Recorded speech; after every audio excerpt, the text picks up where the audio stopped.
Hello everyone, welcome back to my another travel blog. হুট করে শ্রীমঙ্গলে ঘুরতে যাওয়ার প্ল্যান হওয়ায় আমরা সকালেই বের হয়ে যাই শ্রীমঙ্গলের উদ্দেশ্যে। প্রথমেই আমরা যাই সুন্দর দৃশ্য দেখতে দেখতে কিশোরগঞ্জ পর্যন্ত অটোরিকশা নিয়ে। সিলেট আমাদের বাসার সবারই অনেক পছন্দের একটা জায়গা, তাই আমরা সবাই মিলে চলে যাই।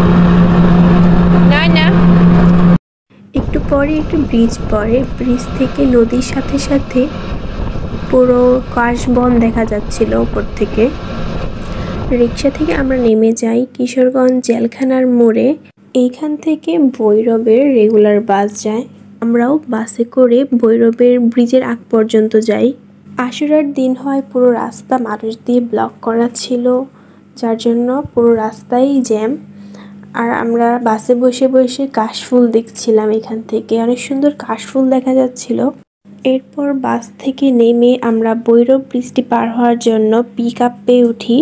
আমি বর্ষাবর্ণ পিক আপের সামনে বসি, আর আপু ভাইয়া হচ্ছে পিক আপের পেছনে যে সিটগুলো থাকে ওইখানে বসে। এখানে পিক আপ ভাড়া মনে হয় 30 টাকা করেছিল জলপ্রতি।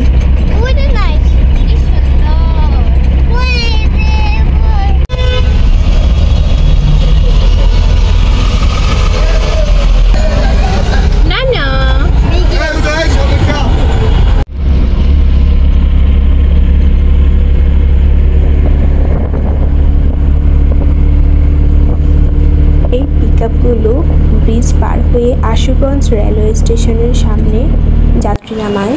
এরপর এখান থেকে আমরা সিএনজি করে আবার চলে যাই উজানঘাটের রেস্টুরেন্টের এদিকে। ওইখান থেকে ডিরেক্ট সিলেট যাওয়ার বা শ্রীমঙ্গল যাওয়ার বাস পাওয়া যায়।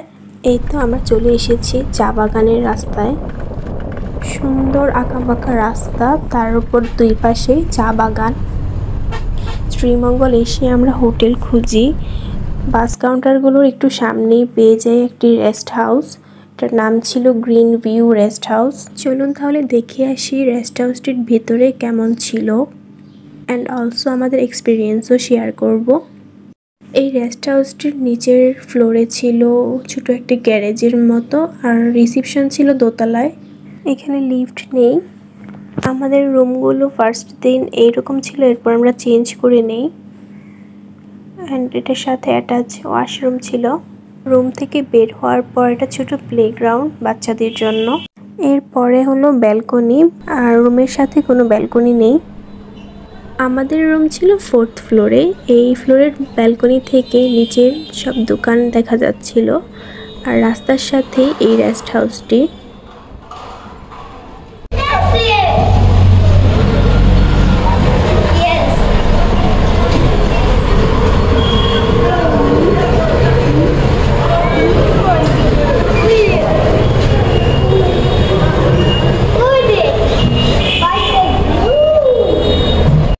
বিকেলের দিকে আমরা ছাদে উঠি।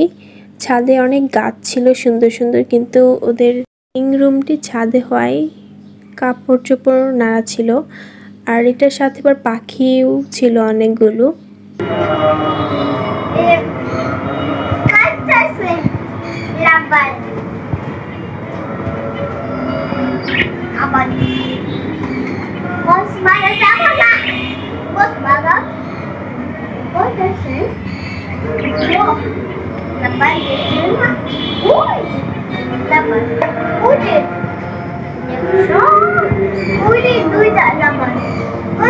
লাভবার্ড কোনটা দেখাও তো?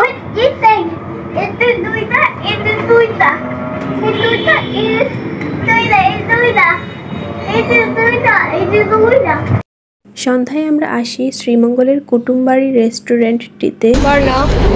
হ্যালো, কি খাবে তুমি? আইসক্রিম। আইসক্রিম খাবি? আইসক্রিম আছে। কোথায় আছে? আইসক্রিম খাবি আছে। কোথায় এসেছো? আইসক্রিম খাবি আছে। না, তুমি কোথায় এসেছো? কুটুমবাড়ি। কুটুমবাড়ি শ্রীমঙ্গল। আইসক্রিম খাবি? কুটুমবাড়ি। এই যে ভাবি, আর এই যে বর্ষা। বর্ণা। এই রেস্টুরেন্টের খাবারগুলো অনেক মজা, ইউ শুড ট্রাই। আমরা সবগুলো ইন্ডিয়ান কুইজিন অর্ডার করেছিলাম অ্যান্ড ইটস টু ইয়াম। এখান থেকে বের হয়ে আমরা যাচ্ছি আদি নীলকণ্ঠতে। কুটুমবাড়ির সামনে থেকে আমরা যাই অটো নিয়ে।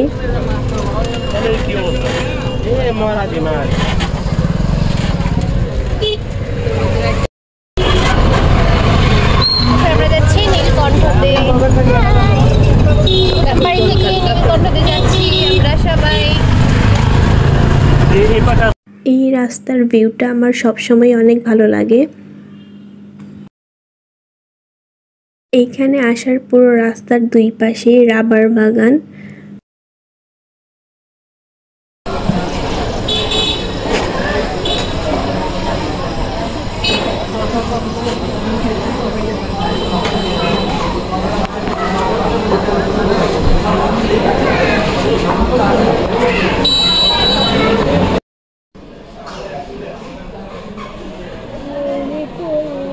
বর্ষা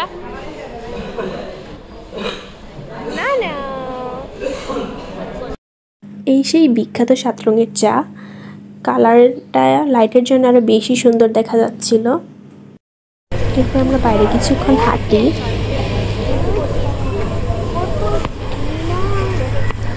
আমাদের এখন নীলকণ্ঠতে চা নাস্তা খাওয়া শেষ, আমরা চলে যাচ্ছি। এই যে পর্ণ, হ্যালো, চাঁদ কোথায়? কত বড় চাঁদ দেখেছ?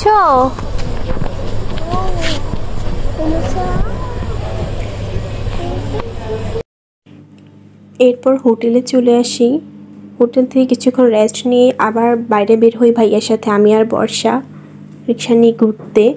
এর বেলার সৌন্দর্যই অন্যরকম হয়।